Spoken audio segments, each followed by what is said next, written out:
আসসালামু আলাইকুম। বাজেট 2025 জনগণের আশা নাকি শুধুই হিসাবের খাতা? 2025 সালের জাতীয় বাজেট নিয়ে সাধারণ মানুষের প্রত্যাশা, সরকারের দৃষ্টিভঙ্গি এবং বাস্তব চিত্র নিয়ে তৈরি এই সম্পাদকীয় ভিডিওতে তুলে ধরা হয়েছে অর্থনৈতিক বৈষম্য, উন্নয়নের প্রতিশ্রুতি ও বাস্তবতা। তাই এই পরামর্শ টিভি চ্যানেলটি অবশ্যই সাবস্ক্রাইব করুন জ্ঞানভিত্তিক ভিডিওগুলো দেখতে। যদি আমাদের চ্যানেলের সঙ্গে থাকেন তাহলে এই বাস্তব জীবনের জ্ঞানভিত্তিক প্রত্যেকটি ভিডিওই হতে পারে আপনার জীবন চলার পথে একটু হলেও সহায়ক বন্ধু।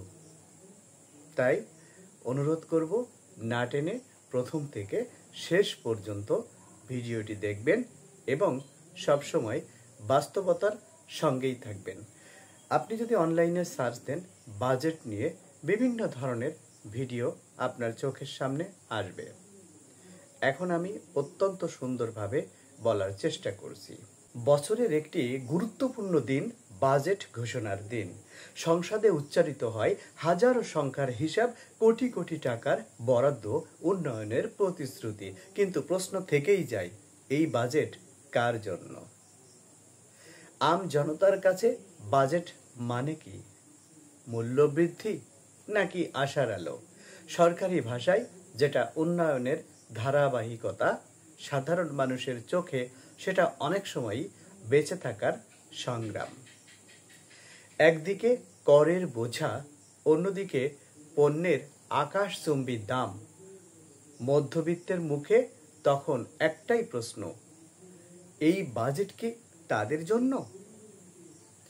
সরকার বলছে এবারের বাজেট হলো জনবান্ধব, কিন্তু বাস্তবতা বলছে বাজেটে বরাদ্দ পেলেও মাঠ পর্যায়ে তার কার্যকারিতা অনেকটাই প্রশ্নবিদ্ধ। শিক্ষা, স্বাস্থ্য, কৃষি, এই তিন খাতের উন্নয়ন ছাড়া কোনো টেকসই বাজেট হতে পারে না। অথচ প্রতি বছরই এই খাতগুলো থেকে বরাদ্দ কাটা হয়, আর বরাদ্দ বাড়ে বিলাসী প্রকল্পে। যে দেশের তরুণেরা চাকরির অভাবে হতাশ, সেই দেশে বাজেট হওয়া উচিত কর্মসংস্থানের বাজেট। প্রশ্ন হচ্ছে, এই বাজেট কি সেই প্রয়োজন মেটাতে পারবে? শুধু শহর নয়, গ্রামেও উন্নয়ন চাই।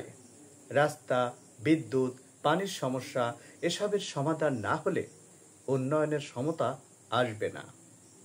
বাজেট হোক কাগজের খাতা নয়, বাস্তব জীবনের দিশারি।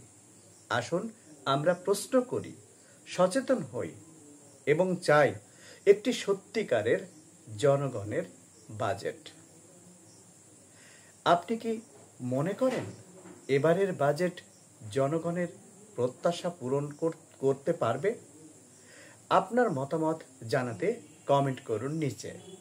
ভিডিওটি ভালো লাগলে লাইক দিন, শেয়ার করুন ও চ্যানেলটি সাবস্ক্রাইব করতে ভুলবেন না। আল্লাহ হাফেজ।